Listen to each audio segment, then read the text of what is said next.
Okay, ngayon tutubos tayo ng papel. Isipin nyo, papel lang to 5K pesos to. Ito, gold to na ano na. Ngayon nga lang ko nakakita ng ganitong gold do. Sasabay sana ni Madam pang scrap niya. Parang ang lambot to, ayun. Magkano? Magkano nga? Ikaw naman, price. 5K yung papel, mga boss. Tutubusin natin to ngayon. Okay na to. Sa Cebuana tayo, mga boss. Oh, legit gold to. Bigay ka na price mo ngayon. Second opinion mo muna. Hindi mo naman nagtatakbo. Hindi, yung Hindi, tsaka i-chat mo sa akin kung magkano. Wala din ako kaibigan Hindi na din alam Medyo matagal na rin, tsaka nakastock lang siya dito.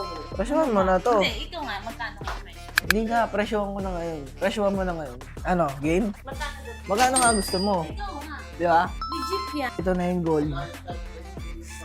Sa bracelet. Ano, madam? Sina lang, hindi mo papatawan. 15 na lang, bigay mo na sa akin, di ba, no, sir? Lambar niya kung binubuo mo na, hindi ka nahirapan. Ay, barya-barya talaga to.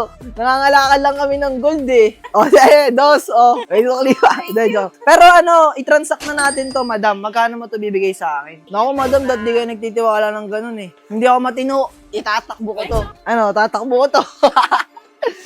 Okay lang ba kahit ano? Dagdagan ko na ng 500, yung 2K.